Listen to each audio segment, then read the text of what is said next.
Listo, creo que ya se ve la pantalla. Pues vamos a empezar la sesión, ¿vale?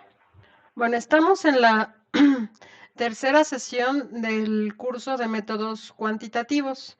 Hoy, bueno, mi nombre es Rosa Elvira Cedillo Villar. Mi correo electrónico es cedillo.rosa914@rcastellanos.ciudaddemexico.gov.mx. Tenemos como profesora adjunta a Lucía Palacios. Ella está haciendo sus prácticas profesionales como profesora, ¿vale? Entonces, y va a estar a cargo del Classroom en la clase. Entonces, vamos a ver qué es lo que tenemos que revisar esta semana, ¿no? Esta semana se titula el módulo Estadística Inferencial, ¿no? ¿Y de qué va este módulo? Pero bueno, antes de que les platique de qué va, tenemos que checar el calendario. Recuerden que este módulo pues se tiene que realizar del 24 al 2 de diciembre. Una entrega a tiempo es a cualquier entrega antes del 2 de diciembre. Sin embargo, ustedes pueden entregar en cualquier momento antes del 19. El 19 de diciembre cierra plataforma y es el último día en el que pueden, digamos, entregar cualquier cosa que quieren que se revise. Una vez que cierra plataforma, nosotros no podemos aceptar ningún tipo de trabajo, ¿vale? Entonces solamente tengan esa notita en la cabeza. Ahora, ¿qué es lo que se tiene que ver en esta unidad, ¿no? Lo primero que vamos a revisar es en el módulo 2 vimos estadística descriptiva, que es básicamente medidas de tendencia central y medidas de dispersión, ¿no? En medidas de tendencia central, media, mediana, moda, ¿no? Medidas de dispersión, desviación estándar, varianza, mínimo, máximo y rango. En esta vamos a revisar qué es la estadística inferencial, distribuciones muestrales y teorema del límite central, prueba de hipótesis y nivel de significancia, intervalos de confianza, T-de-Student, análisis de varianza y chi cuadrado, ¿no? O ji cuadrado. ¿Cuál es el objetivo de este módulo 3, ¿no? Primero que ustedes aprendan un poquito sobre estadística inferencial, ¿no? Que aprendan, por ejemplo, a hacer una prueba de hipótesis, a conocer qué es un intervalo de confianza, o sea, cuándo es que hay un error de muestra, saber la diferencia entre población y muestra, ¿no? Y para esto necesitan algunos elementos teóricos, ¿no? Entonces, la estadística inferencial es la rama de la estadística que trabaja con muestras, ¿no? ¿Eso qué quiere decir? Tenemos una población que es el conjunto total. Un ejemplo podría ser, si yo quisiera analizar la población de estudiantes de la licenciatura en Relaciones Internacionales de la Universidad Nacional Rosario Castellanos, pues tendría que son aproximadamente, la población es de 1,200 estudiantes en este momento, ¿no? Entonces, esa sería la población. Si quisiera analizar una muestra, sería una porción de esa población. A eso estadísticamente se le llama subconjunto, ¿no? Entonces, una muestra es un subconjunto de una población. Es un pedacito, ¿no? Entonces, con esa muestra, nosotros podemos inferir las características de la población, ¿no? Pero imagínense, yo siempre pongo para explicar eso el ejemplo de un pastel, ¿no? Compro un pastel de zarzamora, bueno, de frutos rojos con queso Filadelfia, ¿no?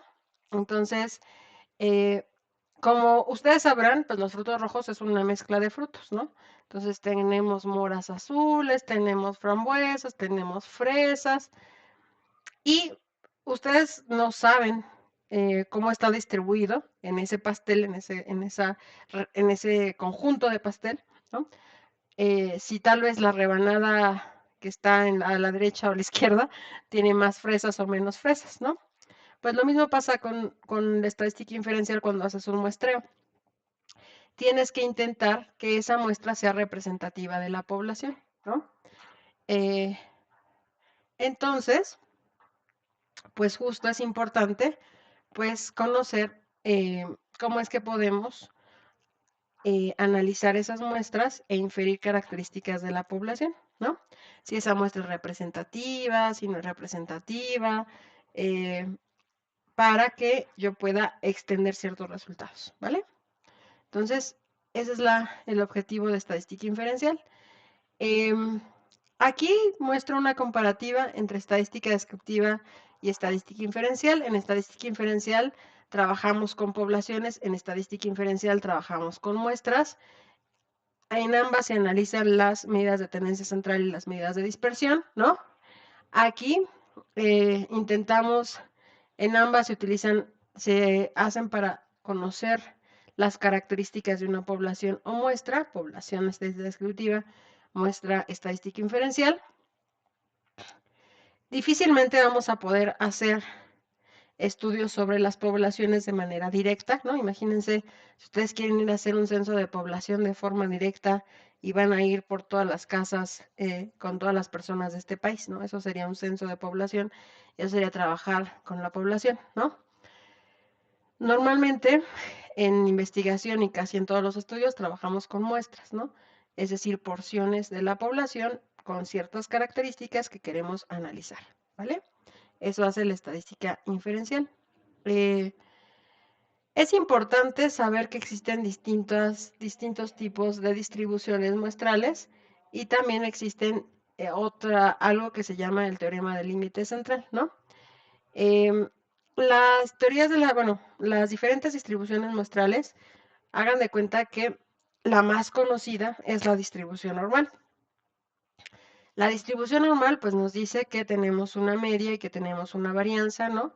La media quiere decir que hay un promedio y, digamos, la desviación estándar y la varianza nos ayudan a ver qué tan diferentes son los datos, ¿no? No todos los comportamientos, no todas las poblaciones tienen un comportamiento normal, ¿no? Entonces existen diferentes distribuciones de probabilidad.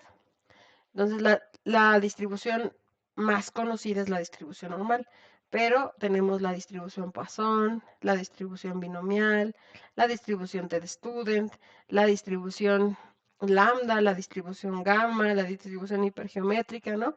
Y cada una de esas distribuciones nos hablan de comportamientos de los datos, ¿va? Ahora, el teorema del límite central, ya les conté que existen muchísimas distribuciones de probabilidad, ¿no? Esos son como los modelos de probabilidad.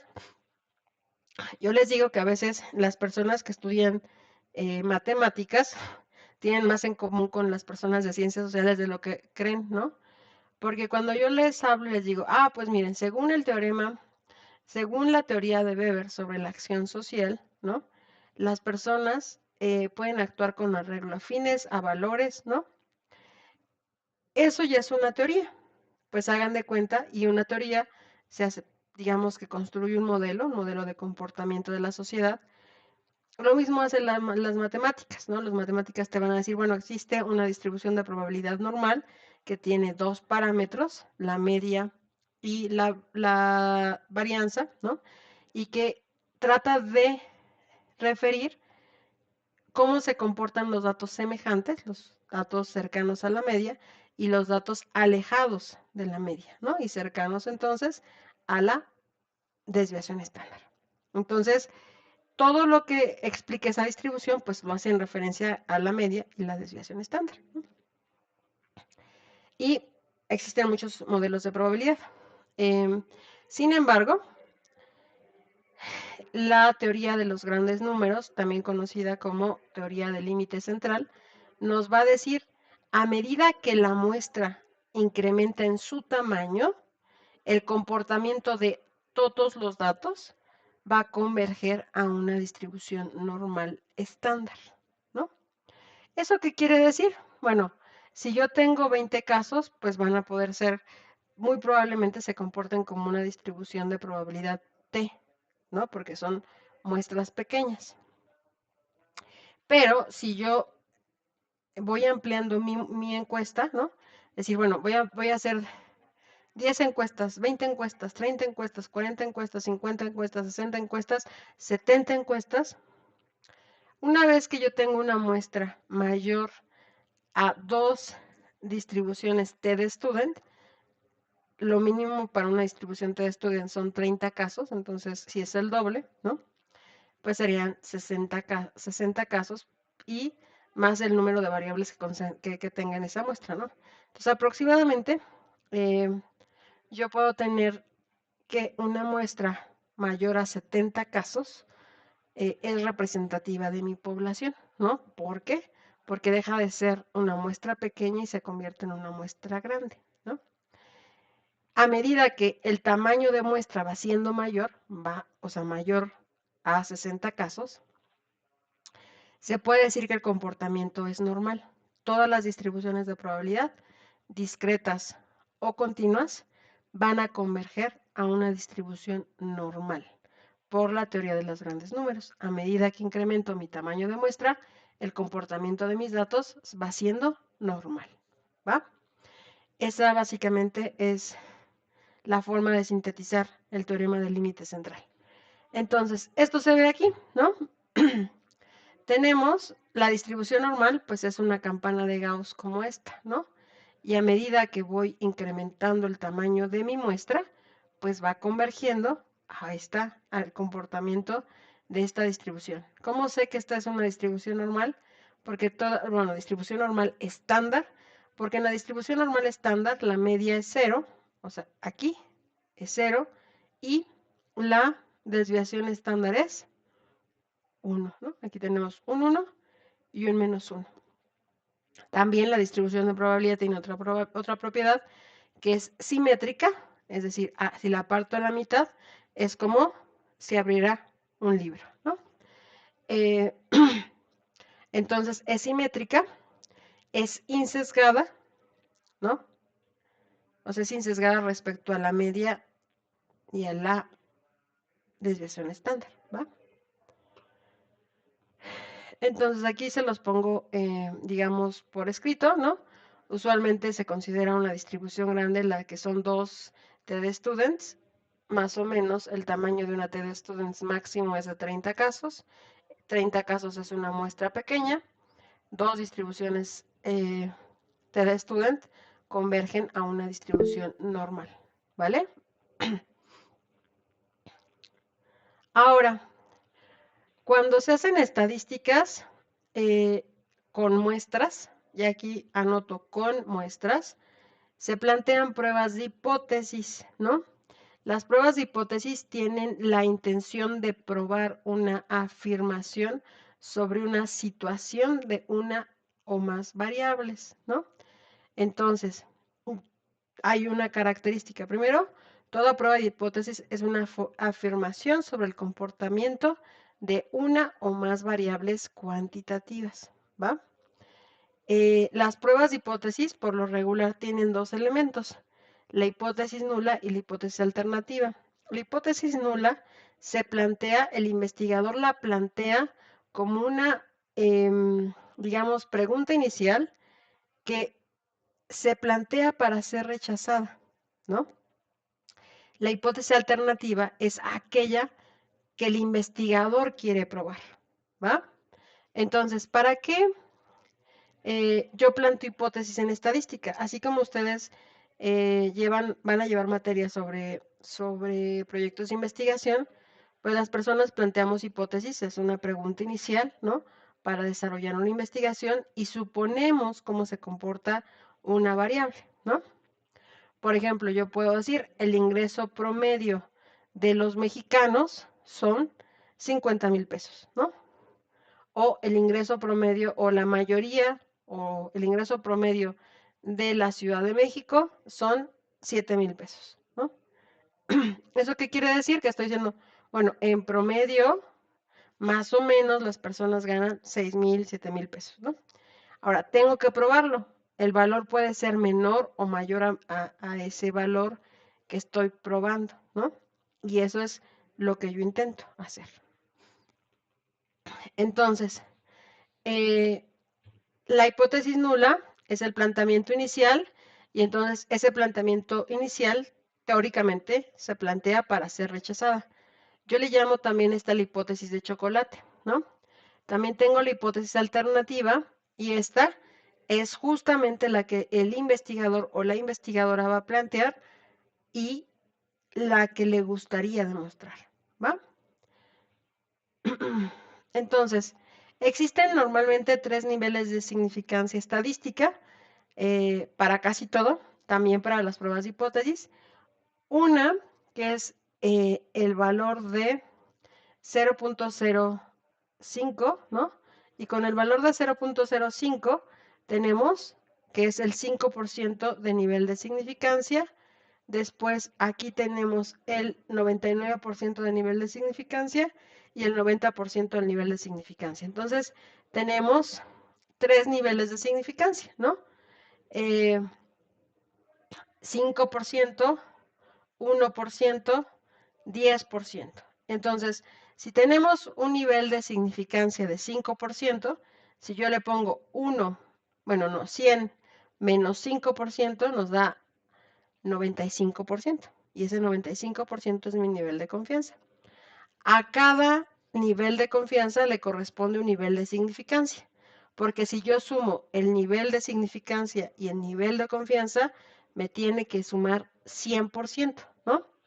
Entonces, si tengo un nivel de significancia de 5%, en automático por complemento yo sé que voy a tener un nivel de confianza del 95%, ¿no? Si yo tengo un nivel de significancia del 1%, en automático yo voy a saber que voy a tener un nivel de confianza del 99%, ¿no? Y asimismo, si tengo un nivel de significancia del 10%, voy a tener un nivel de confianza del 90%. Ahora, ¿para qué me sirve que yo pueda construir un intervalo? El intervalo es la probabilidad de que el parámetro estimado caiga en un rango, ¿no? Eso es un intervalo básicamente. Ahora, eso nos sirve justamente para hacer estadística inferencial. Si nosotros no supiéramos más o menos que el ingreso promedio en México está entre 7 y 9,000 pesos, pues nosotros no teníamos un rango, ¿no? Un valor en el cual ese parámetro llamado promedio de ingreso, se mueva, ¿no? Entonces, los intervalos nos sirven para estimar ese, digamos, rango en el cual eh, es posible encontrar a mi parámetro muestral, ¿no? A mi estimador muestral y compararlo con el parámetro, disculpen. Entonces, bueno, a cada nivel de confianza, a cada nivel de significancia, le corresponde un valor de z, ¿no? Los valores de z más conocidos son, por ejemplo, al 90% es 1.65, ¿no? Al 95% es 2.6 y al, no es cierto, es 1.96, 1.65, 1.96 y 2.60 y algo, ¿no? Ahorita vamos a calcular en RStudio todos los niveles de significancia y todo eso, ¿vale? Entonces, hasta aquí yo espero que ya no tengan ninguna duda, ¿no? Vamos a revisar justamente cómo se estiman los niveles de confianza. Después de esto viene la prueba T. La prueba T nos sirve para nosotros poder, bueno, nos sirve para varias cosas, para medir el nivel de significancia y también para plantear pruebas de hipótesis, ¿no? Entonces, existen diferentes pruebas T para una muestra, para muestras independientes, para muestras pareadas, ¿no? Y en muestras independientes, pues nosotros podemos analizar diferentes escenarios, ¿no? Acá tenemos, cuando estamos planteando las pruebas de hipótesis, pues nosotros podemos, digamos, conocer, bueno, saber si aceptamos o rechazamos la hipótesis, ¿no? Entonces, existen muestras que son independientes. Una de las características es que sean muestras independientes, ¿no? O sea, que no dependan una de la otra. Y aquí vamos a ver en qué sentido se rechazan las pruebas de hipótesis. Por ejemplo, esta es para una prueba de hipótesis para muestras pareadas, ¿no? Aquí dice Pirate True, ¿no? que sean muestras pareadas, ¿no? También tenemos el análisis de varianza, también conocido como ANOVA, ¿no? Todas las medidas de los grupos son iguales, o al menos una medida de los grupos es diferente. Esto sirve mucho cuando estemos analizando grupos, ¿no? Por ejemplo, podemos analizar grupos. Imagínense que ustedes quieren comparar si la medida de calificaciones entre los estudiantes de relaciones internacionales es la misma que los de negocios, que los de comunicación o que los de derecho, ¿no? Entonces, para comparar cómo se comporta el parámetro media o el parámetro desviación estándar entre grupos, pues podemos usar una ANOVA, ¿no? Aquí tenemos un ejemplo, ¿no? Que analiza el índice de desigualdad entre regiones, ¿no? El índice de desigualdad por excelencia es el índice de Gini, nos muestra qué tan igual o desigual es una sociedad y quieren analizar qué tan desigual son ciertas sociedades respecto a ese indicador y para eso justamente utilizan una ANOVA, ¿no? También el G cuadrado o Chi cuadrado se utiliza para analizar aquí variables de tipo cualitativo, ¿no? O sea, como la comparación entre grupos, si hay o no relación, si esa relación es significativa o no, y para eso se utiliza el G cuadrado. Existen, digamos, aquí bondad de ajuste, independencia, ¿no? Se utilizan para plantear hipótesis. Aquí hay un ejemplo de se encuestó a 3 regiones, América Latina, Europa y Asia, sobre su postura frente a un acuerdo climático internacional a favor y en contra. A favor y en contra es una variable dicotómica binaria, ¿no? Tiene dos opciones, estás a favor, estás en contra, y queremos saber si la postura depende de la región, ¿no? Entonces, primero tenemos una variable dicotómica tiene que decir dos opciones, y la voy a comparar entre 3 regiones, América Latina, Europa y Asia, ¿no? Y para eso utilizó una prueba G cuadrada, ¿no? De entrada, las variables que se utilizan en las pruebas G cuadradas son de tipo cualitativa, ¿no? Vámonos. Y acá, bueno, acá está como lo construyeron, ¿no? Les trae un ejemplo, el valor de G cuadrada con el valor crítico, ¿no?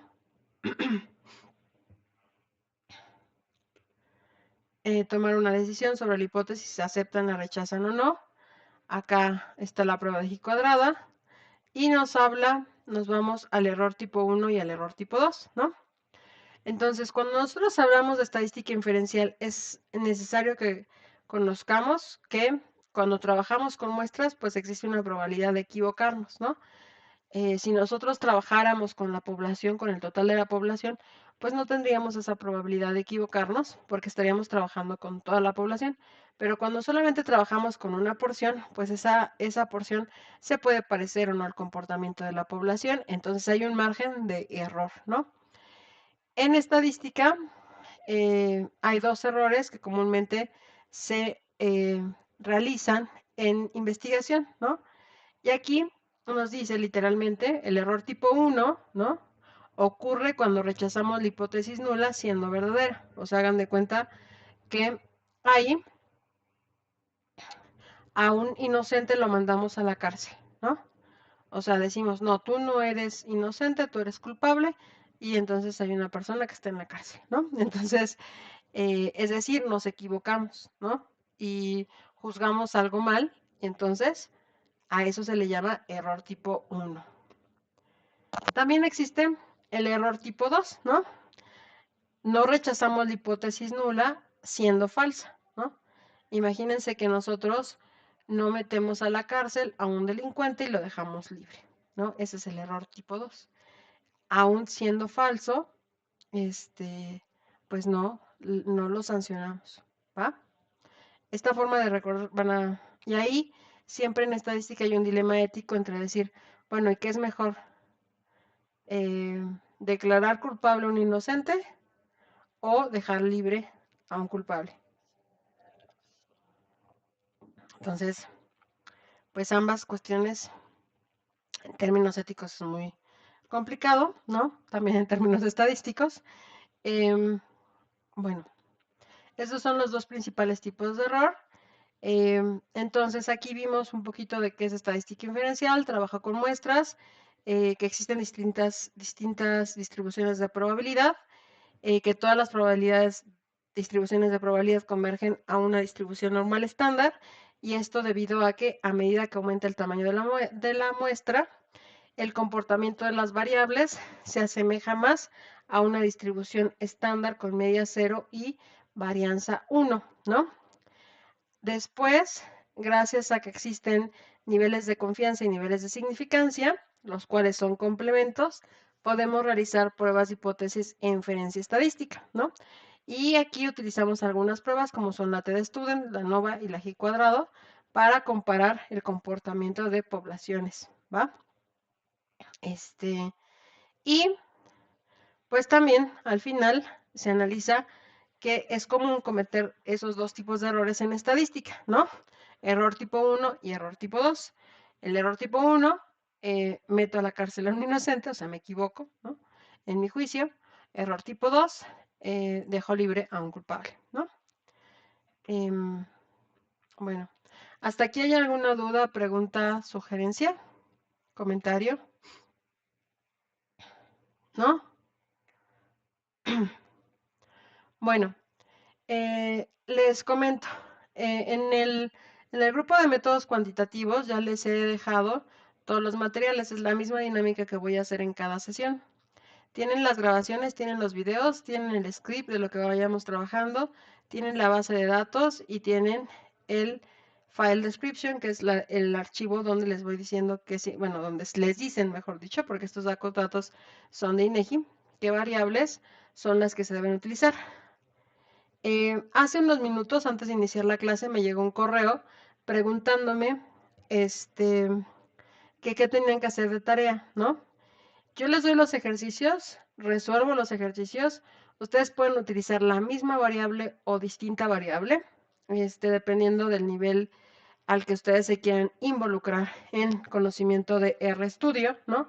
Si ustedes quieren solamente replicar y con eso les parece que está bien aprendido el tema, pues solamente lo pueden copiar, o sea, pueden seguir el script y replicar los datos, ¿no? De todas maneras, aunque lo repliquen, pues ese no es el trabajo entero, porque tienen que buscar información y realizar un documento donde vayan interpretando las cosas, ¿no? Eh, ¿Lo pueden hacer con otra base de datos? Sí lo pueden hacer con otra base de datos. Si ustedes saben hacer otra base de datos, usar otra base de datos en RStudio, lo pueden hacer con otra base de datos. Y también, ¿qué otra cosa? Tiene que ser la misma variable, no la misma variable, pero sí los mismos rubros. Y la entrega no es que me hagan las capturas, sino que me hagan la captura y la interpretación. Déjenme ver si ahorita les muestro un ejercicio de mis estudiantes. Espérenme tantito, esta no es. Ahorita les enseño. Ay, es a 18 de noviembre. ¿Por qué no me da por qué me da la grabación y no me da el... Ah, ya lo encontré. Denme un minuto y les, les muestro la tarea, ¿no? Una tarea completa del módulo pasado, por ejemplo, implica que tenga todos los elementos que aquí están. Espero, lo voy a hacer un poquito más grande, disculpen. Ay, bueno, ahí ya se me fue de grande. Voy a hacer control Z, ¿no? ¿Qué implica? La primera parte que tenían que hacer es sacarle la estadística descriptiva básica, sacar un histograma de frecuencias a su variable, cualquier variable que ustedes deseen, siempre y cuando le saquen la estadística básica, y eso es un histograma y su mínimo, su primer cuartil, su mediana, su media, su tercer quintil, su máximo, su desviación estándar y su varianza, ¿no? Esto está en términos técnicos de lo que tendrían que hacer en RStudio. Ahora, no basta solamente con eso, sino basta que ustedes agreguen una pequeña interpretación de eso que hicieron, ¿no? La media del gasto en alimentos en los hogares en Jalisco es de 18,574 pesos. Hay hogares en Jalisco que tienen un gasto mínimo de 0 pesos y un máximo de 585,128. La mayoría de los hogares en Jalisco, según el teorema de Kolmogorov, gasta entre 5,386 y 31,762 pesos, lo que significa que el gasto en alimentos es uno de los principales en Jalisco, ¿no? Porque alimentar es algo que lo hacen todas las familias y ahí le pueden poner algo más, ¿no? Ahora, este teorema del Kolmogorov dice que el 68% de los datos de una muestra se encuentran a más o menos una desviación estándar. Entonces, este datito que está aquí, se le saca pues de una manera muy sencilla, que es nada más sumando y restándole una desviación estándar a la media. Min significa media. Entonces le voy a sumar y le voy a restar una desviación estándar, que aquí ya lo saqué, a la media, entonces saco este rango, ¿no? Eso es un teorema de Kolmogorov, ¿no? Entonces, hago la descripción de mi variable, que es lo que tenían que hacer, hago mi interpretación y ahorita vamos a pasar a hacer la prueba de hipótesis, a plantear una prueba de hipótesis, a establecer una regla de decisión, a saber qué es una correlación lineal entre variables, cómo se interpreta una correlación lineal, eso, y a conocer qué es un intervalo de confianza, ¿no? Bueno, eso es lo que vamos a hacer el día de hoy, pero lo que se tenía que hacer, pues es básicamente analizar una variable. Aquí está el resultado que les da en su consola, el resultado que da en su gráfica, la interpretación, y también tendrán que hacer una tabla de contingencia, ¿vale? Y eso ya lo vimos, e interpretar la tabla de contingencia. Esa es la tarea auténtica del módulo 2. Lo pueden hacer con otra base, lo pueden hacer con otra base, lo pueden hacer con otra variable, lo pueden hacer con otra variable, siempre y cuando ustedes obtengan el resultado y muestren que específicamente tienen el script y tienen la gráfica y la interpretación, no hay problema, ¿vale? A ver, ¿qué dicen? Acá, hola, estoy transcribiendo esta llamada con mi extensión TACTIC. Sí, está bien. ¿Vale? Déjenme regresar porque me fui a la liga, ¿va? Sí, Fernando, ¿qué pasó? Yo ahora sí que este ensayo lo hice, pero no le puse, por ejemplo, algún estado en particular. Nada más lo hice como, o sea, no sé, sin estado. Nada más como una población en general, pues así lo hice. No sé Pero si ¿con qué programa? con el R, sí, exactamente, pero no lo interpreté como si fuera un No, estado, este sino es un que ejemplo que yo les estoy dando. O sea, ustedes pueden utilizar la base que ustedes quieran, la variable que ustedes quieran, siempre y cuando sea una variable cuantitativa, ¿no? Este, pero sí tienen que en su tarea incluir la captura de pantalla de los resultados que están haciendo, ¿no? Y tienen que tener la gráfica y la interpretación.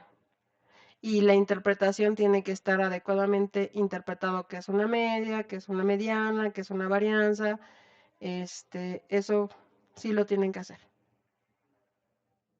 sí, eso hice, nada más que no le puse un estado en particular. No, esta es una base, esta es la base nacional de ingresos y gastos del estado de Jalisco. Ah, ok, O sea, perfecto, gracias. ¿de qué? Bueno, entonces ya ahí queda la duda un poco de si pueden utilizar otra base, ¿no? Yo les voy a dejar cada sesión tal cual el script, tal cual la base de datos y, y lo que significa esas variables, ¿no? Eh, y el nivel de intensidad que le quieran meter a su tarea es su decisión, ¿no? El mínimo es que lo repliquen y ya si ustedes son más pros, pueden cambiar la base, cambiar las variables, etc., ¿no? La idea con esto es que ustedes aprendan los comandos básicos que vamos nosotros manejando clase a clase. Por eso tiene el claro, ¿no? Yo creo que con que aprendan a manejar una base de datos, a conocer los comandos básicos de estadística descriptiva y estadística inferencial, lo repliquen y después ustedes cambien una variable u otra variable y sepan que es una variable cualitativa, cuantitativa. Y lo demás, está perfecto, ¿no? Yo les recomendaría mucho que por favor vean los videos completos, ¿no? Y que sigan las sesiones. En nosotros no utilizamos nada que descargamos, ¿no? O sea, el R que yo les estoy mostrando no se descarga, ¿no? Entonces, cuando ustedes me preguntan, lo intenté descargar y no pude, pues no tienen que descargarlo porque nosotros, si ven el video de la sesión 1, que está en mi canal de YouTube, ustedes se darán cuenta que este programita yo lo estoy utilizando desde un espacio en internet, ¿no? Un espacio que se llama Posit Cloud, donde yo necesito registrarme. Eso se vio en el video número 1, ¿no? En la sesión número 1, donde me registro con mi correo electrónico y una contraseña, genero mi espacio de trabajo, que es y yo empiezo a trabajar, ¿no? Lo único que tengo es subir una base de datos y manejar los comandos. Sí, Alison. Hola, profesora, buenas tardes. Sí he visto todos los videos, solo que, por ejemplo, yo pensé que la tarea tenía que ser de otra base de datos. Entonces yo descargué otra base de datos, pero eran 213 variables y entonces la subí y todo está bien. A la hora que yo empecé a intentar hacer las tablas de frecuencias relativas, ya no me dejó porque dice que el espacio, o sea, como que ya se estaba acabando el espacio. Entonces por eso intenté descargar R, pero fracasé. Es Entonces que pues ya me justo fui a buscar otra. por eso les estoy comentando y se los comenté desde el inicio del curso. Esta versión gratuita de R es una computadora virtual, ¿no? Esta computadora virtual tiene una capacidad, que es esta, ¿no? No soporta bases tan grandes. Entonces, la base que yo les estoy sugiriendo es una base que es lo suficientemente pequeña para que la manejen en R y lo suficientemente fácil de manejar para que puedan hacer sus tareas. Por eso cuando me dicen, es que yo abro otra base y entonces creo otra variable y eso, digo, si ese es un nivel de manejo de R y pueden subir otra base y hacerlo en otras cosas, está perfecto, lo hacen las personas que lo pueden hacer. Mi recomendación para las personas que es la primera vez que utilizan R, yo recomendaría que sigan tal cual el tutorial del video, ¿no? Entonces, ¿qué es lo que tengo que hacer? Veo mis videos, cualquiera sea mi grupo. Aquí tienen el script, ¿no? Entonces, en este está el script. Acá ustedes pueden descargar su base de datos, ¿no? Aquí ya está la base de datos y la descargan, ¿no? No la tienen que abrir, solamente la tienen que descargar esta, ¿no? Ahora, y eso es todo, ¿no? Lo que van a hacer y seguir el curso. Aquí en el script están, esto es un documento de texto, pero si yo hoy lo copio y lo pego en un script de R y voy siguiendo paso a paso mi video, lo voy a poder replicar de manera muy sencilla. Ahora, si yo me meto a instalar R, les comenté que yo tengo R en mi computadora, ¿no? Pero yo sé cuál es mi sistema. Aquí está, mire. Aquí está R, este es R en mi computadora, ¿no? Pero yo conozco con qué sistema operativo trabajo. Tienes que bajar un CRAN, el CRAN del sitio de internet. Después tengo que saber justo mi modelo de computadora con el que trabajo. El modelo CRAN tiene que ser compatible con la versión de RStudio que está acá, porque no funciona si no bajas el CRAN. Y dependiendo la versión de CRAN, si se les ocurre bajar la última versión y su computadora es vieja, van a tener muchos problemas en el manejo. Entonces, eso requiere un nivel más avanzado en manejo no de R, sino de aprender a instalar programas de computadora, em, les puede llevar todo el curso a aprender a hacer eso. Este, entonces, por eso están las indicaciones. De hecho, la base de datos la pueden, que les estoy sugiriendo, la pueden bajar directamente de INEGI, ¿no? O sea, si no quieren bajarla de acá, esta basecita la pueden bajar directamente de INEGI y en el video se enseña cómo la van a bajar, ¿no? Eh, la forma en la que yo les estoy mostrando que es con esto, eh, es la forma que yo considero que es más pedagógica, que lo que se tienen que preocupar es por aprenderse los comandos, ¿no? Estos comanditos, que sepan que si yo quiero sacar un cuartil, pues el comando es este quartile, ¿no? Que esta es una base de datos y que esta es una variable, ¿no? Y después yo puedo estar cambiando, que aprenda a subir bases de datos y que aquí aprenda a ver mis bases de datos, que sepa que estas son casos y que estas son variables, ¿no? Que puede identificar que esta variable tal vez no es cuantitativa, pero tal vez si yo veo acá en mi base de datos, no sé, estas variables que están acá ya son cuantitativas, ¿no? Identificar cuál es una variable cuantitativa, ¿no? Porque si no, te vas a tardar más tiempo en estar instalándolo, en estar que lo en mi computadora, que no sé qué, y que se asistan a las clases, ¿no? Porque si no, ahorita ya perdimos otros 10 minutos que vamos a estar corriendo para hacer la tarea auténtica del día de hoy. ¿Sale? Entonces,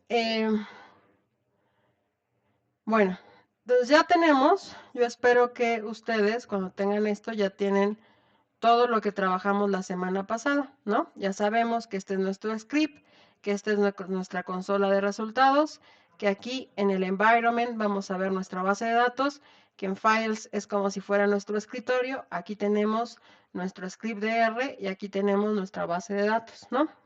Vamos a seguir trabajando con la misma base de datos, pero voy a abrir las indicaciones de la tarea auténtica. Déjenme encontrar... bueno, acá voy a abrir acá la pestaña de la tarea auténtica, que es en lo que nos vamos a enfocar.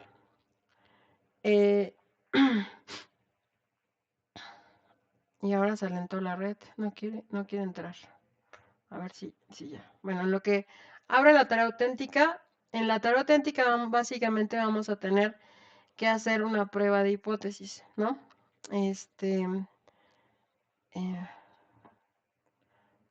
Ahí vamos, ahí vamos. No, ¿por qué no quiere correr? Ya me preocupé. Bueno, entonces vamos acá, le voy a dar un espacio. Ahí, entonces, le voy a poner M3, que es módulo 3. Tarea auténtica, ¿no? Tenemos, yo sugiero siempre, por eso les puse como que saquen está raro, mi computadora se está sobrecalentando. Que, que saquen una estadística descriptiva antes de plantear su prueba de hipótesis. Entonces, vamos a, acá les voy a poner estadística descriptiva. Después vamos a hacer el planteamiento de la prueba de hipótesis. Y vamos a hacer una correlación. ¿Vale? No, se me olvidan siempre quitar los acentos.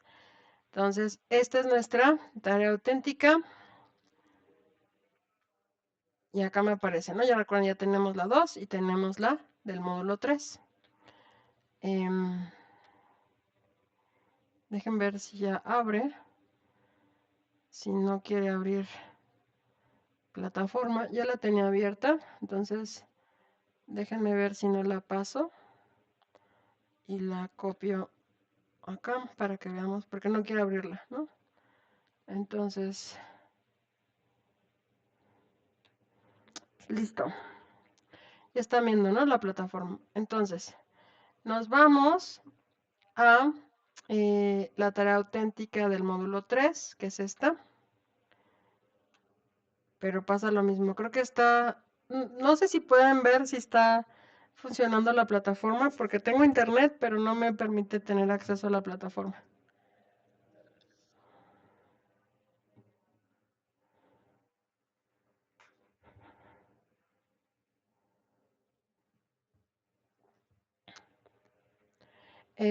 Otra vez, Idalia, si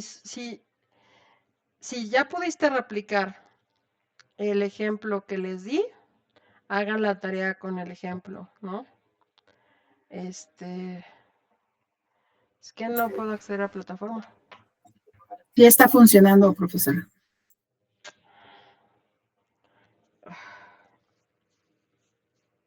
No sé qué le pasa.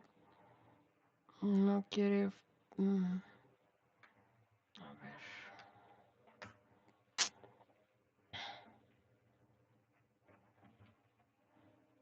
No es posible.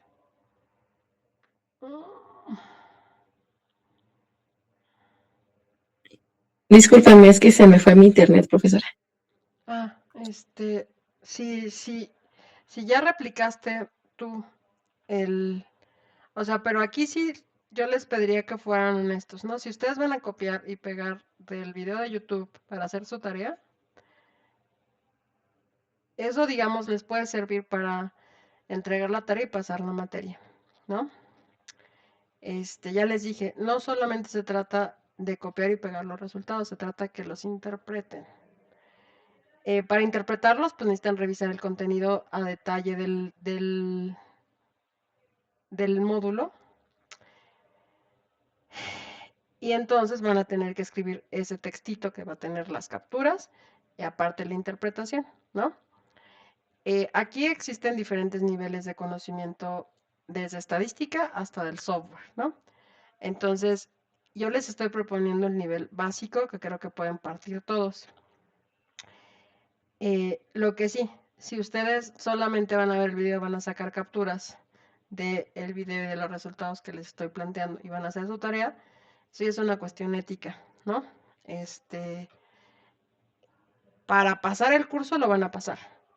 Para aprender, pues ahí va a ser un tema diferente, ¿no? Entonces, ahí sí ya es una decisión lo que ustedes quieren hacer.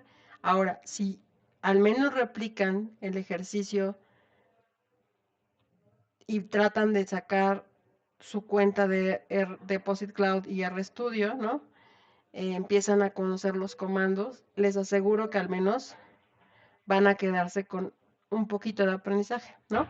Entonces, ese es un esfuerzo. Es el que al menos les estoy pidiendo que hagan, ¿va? Me sacó la plataforma, no tengo idea por qué no puedo acceder a la plataforma.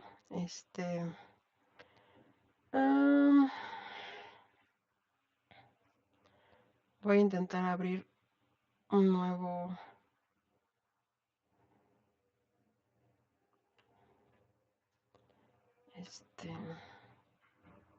pero no me deja entrar. Bueno, vamos a hacer el... A ver, déjenme ver si puedo entrar a otro buscador.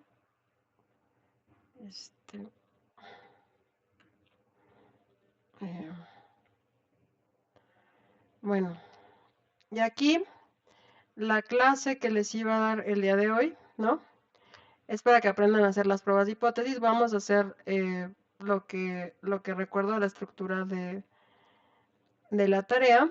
Les pido por favor que utilicen, digamos, a ChatGPT como un tutor, ¿no? Yo trabajo siempre en la sesión cerrada, no trabajo en la versión abierta. Entonces acá vamos a hacer, bueno, esta partecita de estadísticas descriptivas, ¿no? Yo ya sé que si saco el comando summary, ¿no? Summary, la base de datos, que en este caso es enut 24, signo de pesos, mi variable, voy a elegir una variable, por ejemplo, acá vamos a elegir que habíamos visto el trabajo de limpieza, ¿no? Entonces vamos a hacer una prueba de, ¿si utilizamos el de limpieza? No. Bueno, utilizamos el de actividad de mercado, ¿no? Esta es una variable. Chuca. Entonces, esta, ¿no?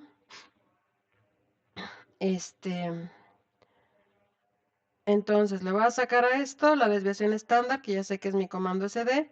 Le voy a sacar la varianza, que ya sé que es mi variable SD. Le voy a sacar mi histograma, ¿no? Ahí está.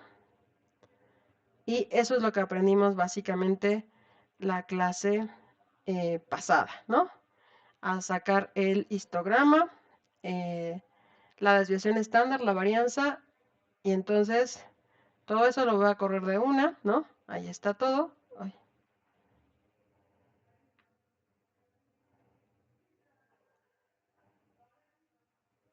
Ah, me faltó el paréntesis.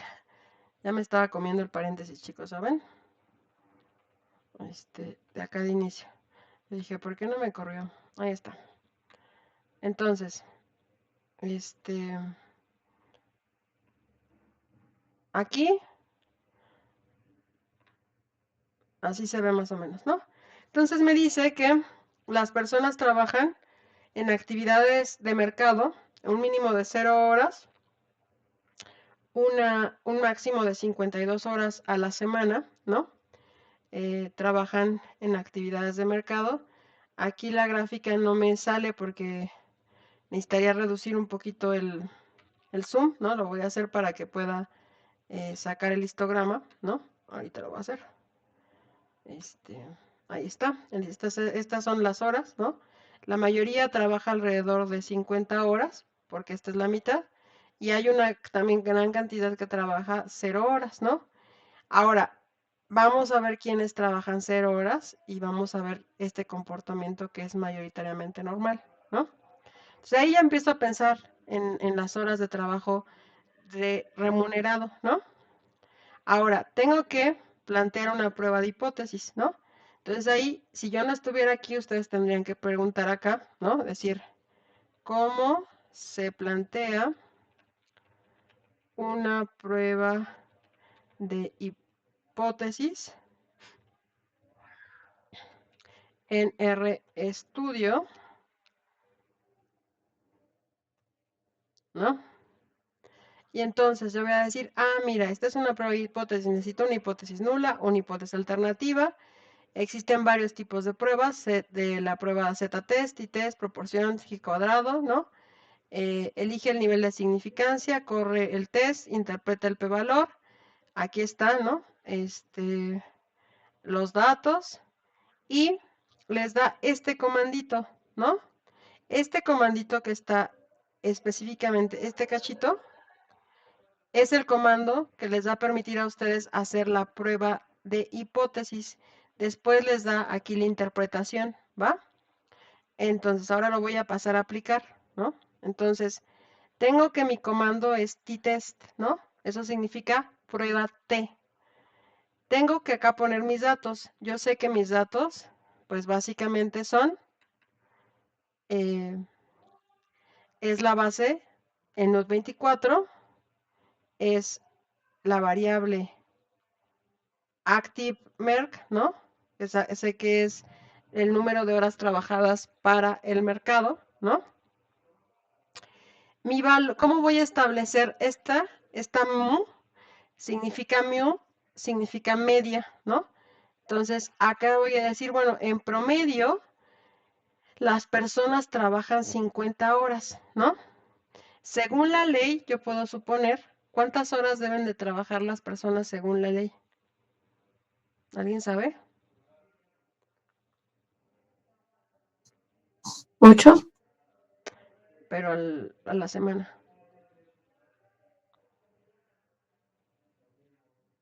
¿8 por? Pau, Flores. Pau. Ya no te escuché. 40, ¿no? Bueno, 40 si es semana inglesa, ¿no? 48 si es... La mayoría de los trabajos en México son de 48 horas.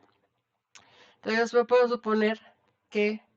Aquí estoy suponiendo que la mayoría de las personas en México trabaja 48 horas, pero incluso puedo decir, también vamos a hacer la prueba, ¿no? Que trabaja 40 horas, ¿no?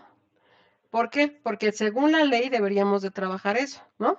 Entonces eso lo puedo plantear como una hipótesis nula, ¿no? Entonces, en teoría las personas deberían de trabajar al menos entre 40 y 48 horas. Lo voy a correr, lo selecciono y le doy run, ¿no? Y acá me dice cosas interesantes, ¿no? Me dice, mira, acá, bueno, vamos a preguntarle cómo quitar de RStudio la notación científica, ¿no? Porque, y aquí está, ¿no? Aquí está el comandito, ¡pum! Entonces, eso porque acá si me preguntan, ¿cómo voy a leer este p-valor, profesora? Esto está en notación científica, ¿no? Entonces, si tienen problemas con la notación científica, ah, ahí está, este comando les quita la notación científica, entonces ya lo corrí, ¿no? Y después vuelvo a correr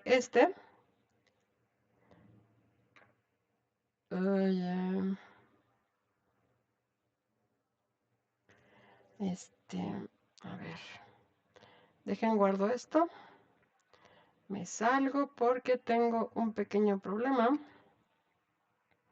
ahí voy, ahí está, ¿no?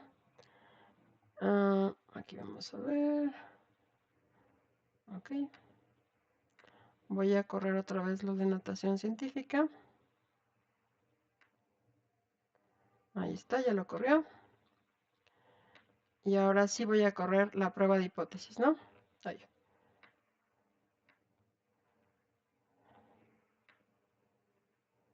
Ahí está, lo corro y ya me salió. Y si se fijan aquí, el valor, este valor que salió, ya no está como acá. O sea, aquí estaba con notación científica. Eso quiere decir que antes del punto había 16 ceros. Si yo me pongo a contar los ceros que hay antes de esto, hay 16 ceros. 16 espacios decimales, ¿vale? Entonces, bueno, ahora, ¿cómo se interpreta si esta prueba de hipótesis es significativa? Primero te está diciendo que si este valor es menor a 0.05, que es el nivel de significancia, este valor, y díganme, ¿este valor es menor o es mayor a 0.05? Este que está acá. ¿Será menor o será mayor? Este. ¿Es menor o mayor a 0.05?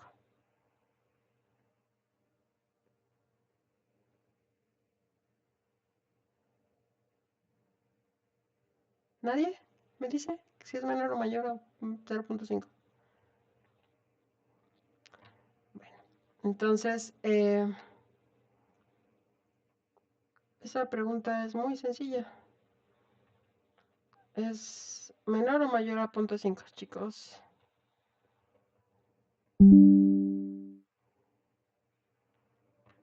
¿No? ¿Nadie? ¿Ya se desconectaron? ¿No me están escuchando? Es menor, Yes. Muy bien, Yes. Entonces, aquí ya voy a ir poniendo en mi documento mis capturas de pantalla, ¿no? Esta es una captura de pantalla donde yo ya saqué mi prueba de hipótesis, ¿no? Entonces, yo les dije que, ¿qué les dije? ¿Alguien anotó cuál era mi hipótesis nula? H0. H0 es que el número el número de horas que, bueno, voy a ampliarlo grande esto, control E. Disculpen el tamaño de letra, se me fue para que lo vean en grande, ¿no? El número de horas que trabajan las personas de forma remunerada es 48 horas, ¿no? Aquí está 48 el dato, aquí 48 horas. Remuneradas en promedio es de 48 horas. Si ustedes le quieren 48 horas según la ley, digamos la Constitución mexicana, el artículo 128, ¿no?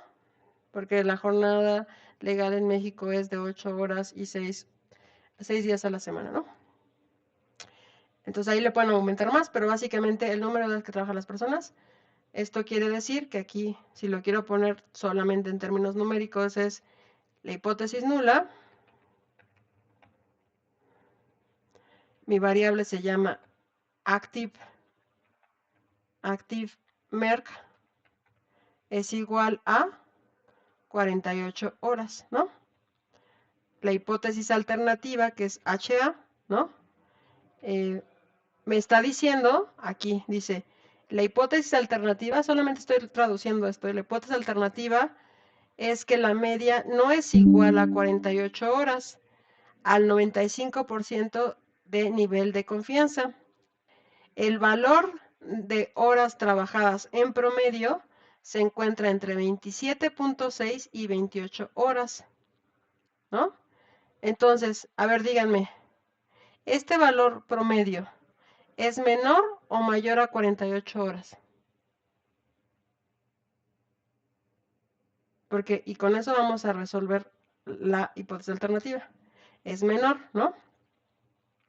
Entonces, aquí le voy a poner hipótesis alternativa. Aquí.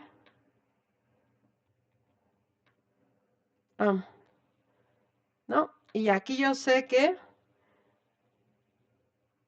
active MER, o sea, el promedio de horas que trabajan las personas, me comí una han, ahí está, es menor a 48 horas. ¿Están de acuerdo? Ok, entonces, voy a poner aquí en letra el número de horas que trabajan las personas de forma remunerada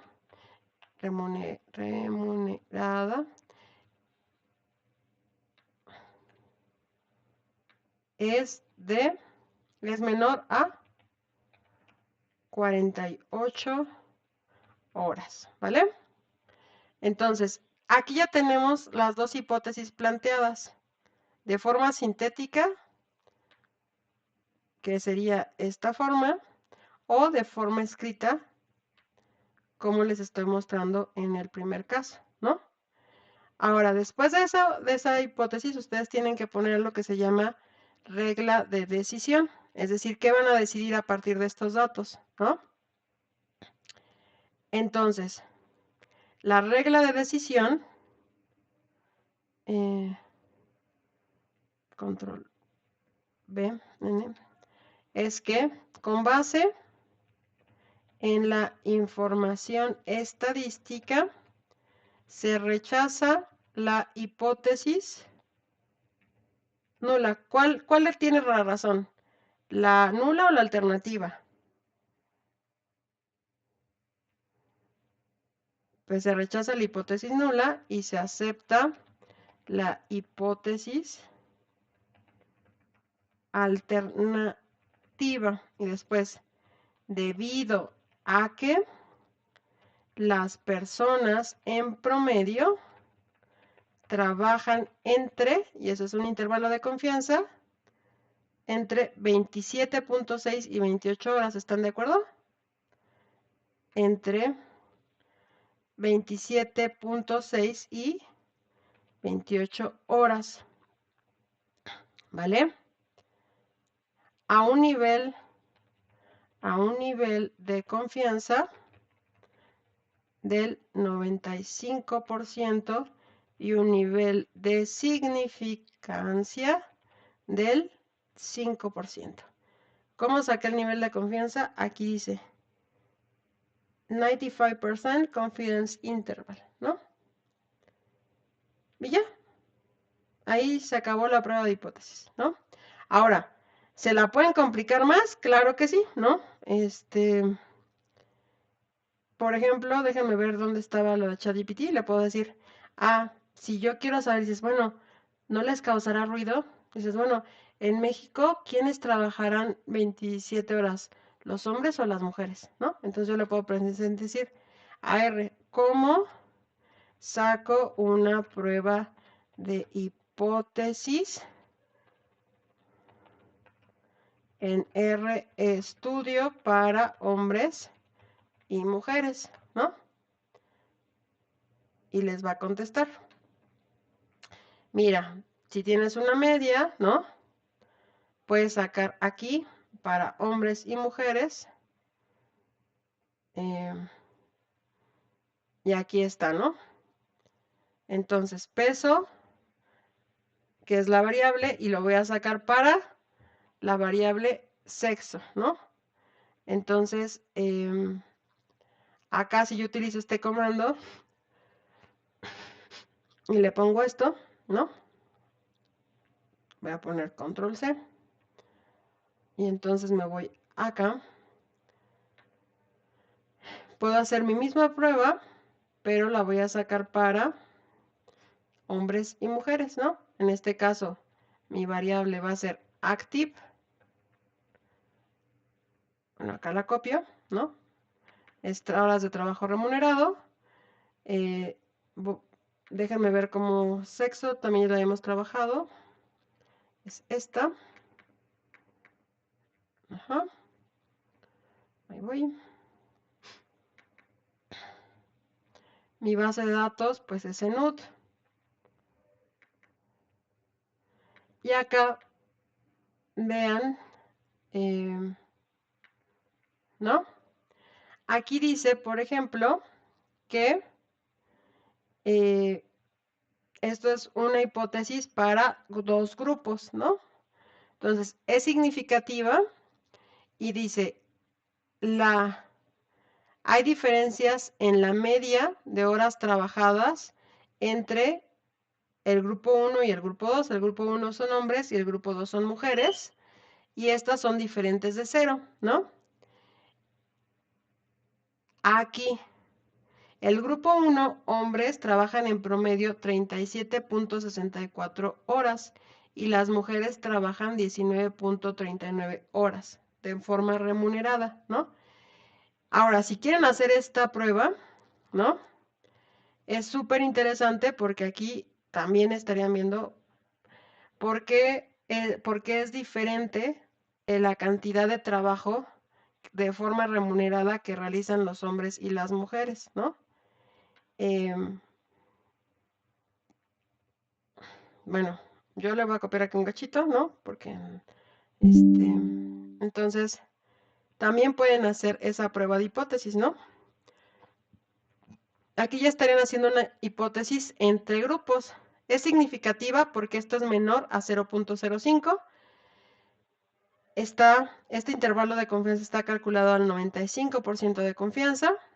O sea, la diferencia de horas entre hombres y mujeres va de 17 a 18 horas, ¿no? Bueno, de 18 a 19 horas prácticamente. Entonces, pues la diferencia es muy grande, ¿no? O sea, hagan de cuenta que las mujeres de forma remunerada trabajan la mitad que los hombres, ¿no? Ahora, ¿por qué pasará eso? Entonces, también pueden ir acá. Igual van a chat y le preguntan, ¿no? ¿Por qué? Porque en México las mujeres trabajan en promedio, trabajan de forma remunerada la mitad de horas que los hombres según la ENUT 2024. Búscame artículos académicos que aborden este tema, ¿no? Entonces, le preguntan y les dice, ¿no? Sí hay artículos académicos y de análisis social que abordan o ayudan a explicar por qué en México y América Latina las mujeres dedican muchas menos horas al trabajo remunerado y muchas más al trabajo no remunerado, doméstico. Aquí te comparto, ¿no? Y les empiezan a dar todos los artículos que señalan esto, ¿no? ¿Qué aportan estos estudios? Y ya empiezan a platicarles, ¿no? Y aquí les dan los enlaces, si ustedes se van, aquí les van a ir dando los enlaces a los artículos académicos, ¿no? Ahora, es importante que no solamente saquen el dato, sino que lo interpreten, ¿no? Ya sabemos plantear pruebas de hipótesis hasta este momento. Entonces, ya hicimos gran parte de la tarea, ¿no? Hice la prueba de hipótesis, la interpreté, tomé mi regla de decisión, analicé. Ahora, una vez que ya tenga mi prueba de hipótesis, voy a decir, bueno, a partir de mi análisis encuentro que en México persisten las desigualdades de género por esto, por esto, por esto.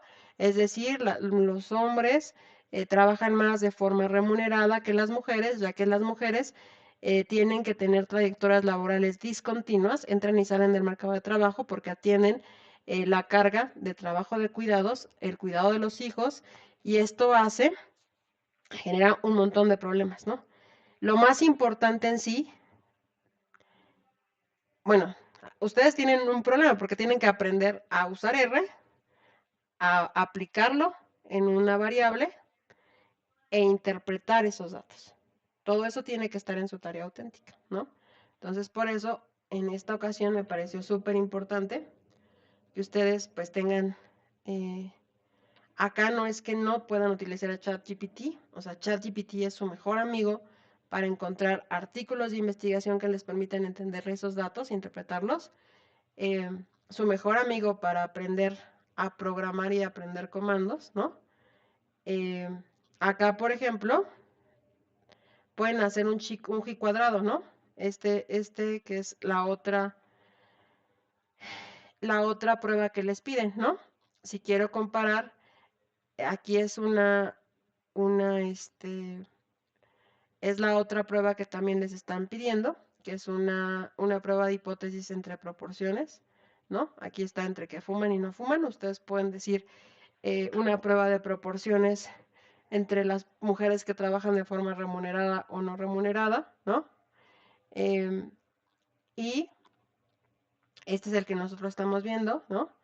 Los más útiles que vamos a ver es este, ¿no? Que esta es la tabla de contingencia, te la voy a copiar. Y también aquí pueden sacar cómo puedo sacar una ANOVA en RStudio. Y ahí, ¿no? Para sacar la ANOVA, aquí está, ¿no? Modelo, el comando es above. De hecho, ustedes si ven esto, prácticamente aquí tenemos ya el ejemplo con las horas, ¿no? Aquí miren, vamos a copiar este.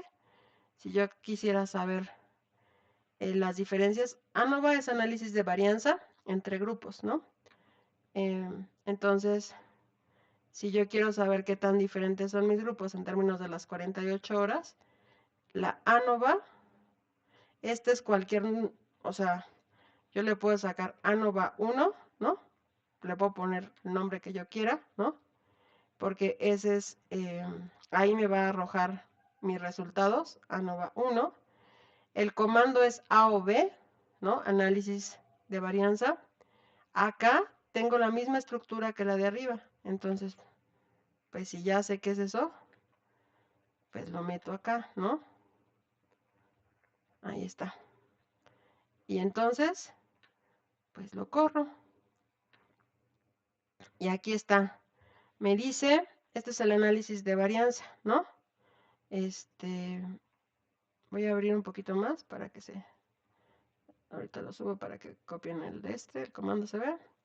Y acá, pues claro que me dice que hay diferencias significativas entre los grupos, ¿no? La varianza es muy grande entre grupos, ¿no? Eso es lo que me está diciendo el análisis de ANOVA, porque tengo que esta variable promedio es muy grande, ¿no? Y aparte las diferencias son significativas, y esto tiene 3 asteriscos, me dice que la diferencia entre grupos es muy grande y es significativa. O sea que realmente sí hay diferencias enormes entre el trabajo que realizan los hombres de forma remunerada y las mujeres, ¿no? O sea, realizan los hombres el doble de manera remunerada que las mujeres, pero las mujeres realizan trabajo de cuidados, trabajo con los hijos y trabajo remunerado. Entonces a eso se le llama la triple carga de trabajo de las mujeres. Bueno, esta es la ANOVA. Les dije que íbamos a sacar también el G cuadrado, ¿no?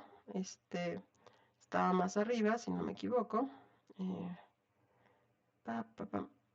¿Lo saqué antes o lo saqué después? Creo que está después, ¿no? Aquí está. Entonces, ahí está. Lo paso para acá. Esa es la ANOVA.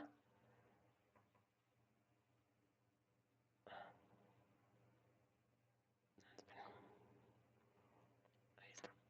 Es que quiero bajarlo un poquito más. Ahí está, ¿no? Entonces, esa es la ANOVA. Esta es la tabla de G cuadrado. Esta es una tabla cruzada, donde entonces tengo ENUT 24. Acá pues es la misma ENUT 24. Acá puedo ponerle la misma variable que es active merc, ¿no? Incluso pueden hacerlo con, si realizan actividades de cuidados, si trabajan las mismas horas, si... O sea, todas estas variables son cuantitativas, lo podrían hacer con cualquiera, ¿no? Nada más que yo estoy haciéndolo con un ejemplo. Lo interesante sería que ustedes lograran hacerlo e interpretarlo con otra variable, ¿no?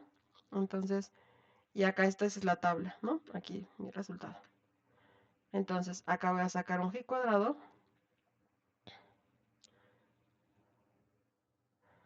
Ah, ok, no. Entonces, esta tiene que ser categórica. Discúlpenme.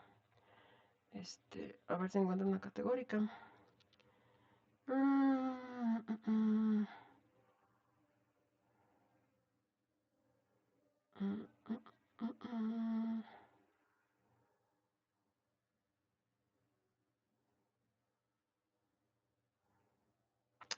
Vamos a por nivel educativo, a ver si le ocurre. Bueno, esto va a ser... No.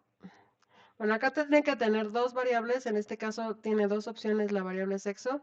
Tendrían que tener dos opciones en el nivel educativo. Ahorita no encuentro una variable de la base, ya estamos sobre el tiempo y quiero mostrarles el otro comando más adicional que vamos a utilizar, ¿no? Entonces tenemos que buscar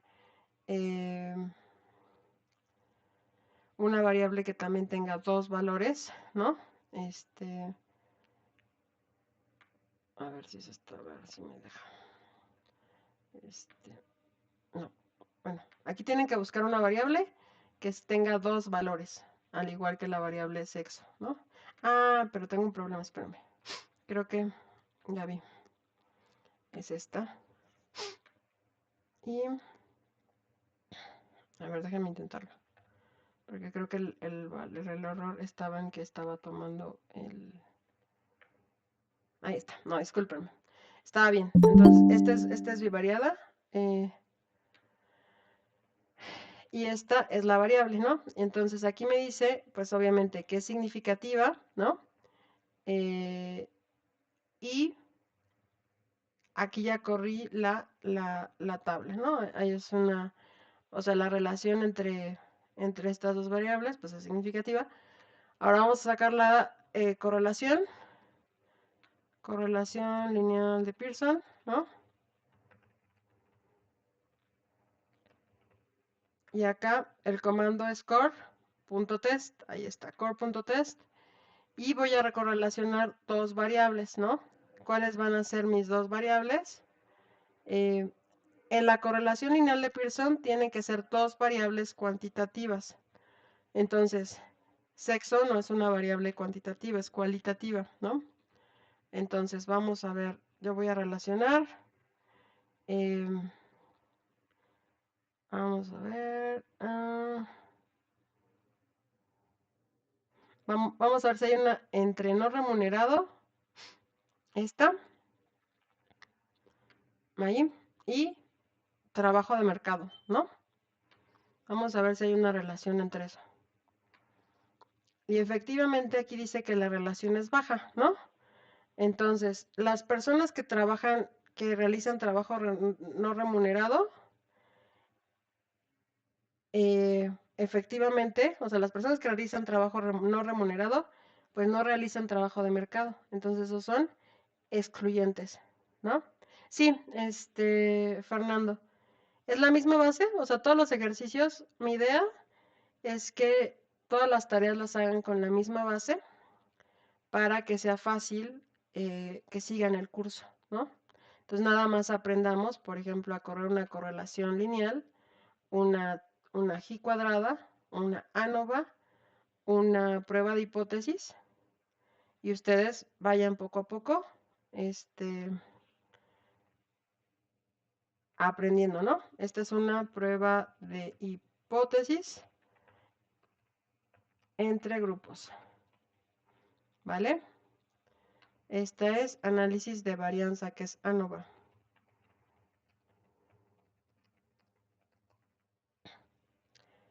Esta es una prueba G cuadrada. Y esta es la correlación lineal, ¿no? Entonces, con esto, pues aprendimos, digamos, todo lo que teníamos que aprender para hacer la tarea auténtica. Si quieren investigar más sobre qué es una correlación lineal, ¿no? Aquí, ¿cómo interpreto una correlación lineal de Pearson estimada en R? Estudio, ¿no?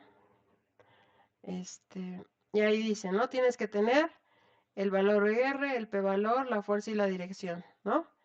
R es de -1, o sea, R que es ρ, va de -1 a 1, ¿no? Un valor cercano a 1, relación positiva fuerte. Un valor cercano a -1, relación negativa fuerte. Cercano a 0, relación débil o nula. ¿Cómo se calcula, no? Aquí está core test. Aquí les dice el valor. Aquí está el intervalo de confianza. El p-valor que tiene que ser menor a 0.05 para que sea significativa, ¿no? De qué rango a qué rango es una correlación fuerte, moderada, débil, y el p-valor, y les va señalando cuándo es significativa y les da un ejemplo para cómo reportarlo correctamente, ¿no? Entonces, por favor, sigan el ejemplo y aprendamos a utilizar ChatGPT como nuestro tutor, ¿no? Ya estamos aprendiendo, ya sabemos, ya conocemos cómo sirven estas ventanitas. Aquí en el script, que es yo le voy metiendo instrucciones, ¿no? Acá tengo mi base de datos. Acá me dan mis gráficas y acá voy teniendo mis archivos, es mi escritorio. Acá me va contestando R y me va dando resultados. ¿Sale? Mi recomendación es que en este nivel aprendamos lo que vamos viendo en clase.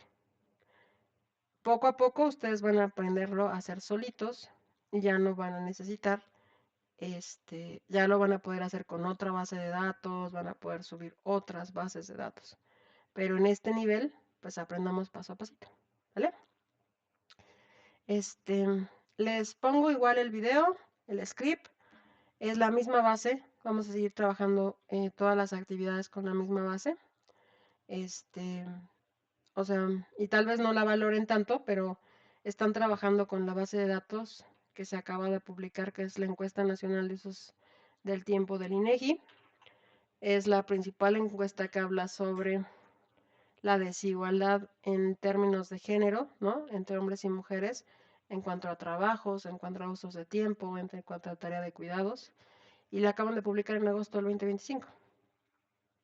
Entonces, yo creo que más bien deberíamos de aprovechar la oportunidad de utilizar esa base que pocas personas saben manejar, ¿no? Pero bueno, esa es mi recomendación. Gracias por su atención. Recuerden otra nota, porque ya no nos dé tiempo, porque no sé si tengamos acceso a plataforma. Les iba a mostrar el foro de reforzamiento, ¿no? El foro de reforzamiento, básicamente ustedes tienen que hacer un pequeño textito donde reflexionen sobre todo esto que van aprendiendo, ¿no? Para qué sirve, si es útil, ¿no? Recuerden que la estructura es argumentativa. Eso quiere decir que en su foro tienen que poner introducción, desarrollo, conclusiones y referencias. Tienen que responder las preguntas que les plantean en el foro, pero no pregunta-respuesta, sino hacer un textito, una reflexión con base en las preguntas planteadas y escribir, ¿no? ¿Va? Bueno, me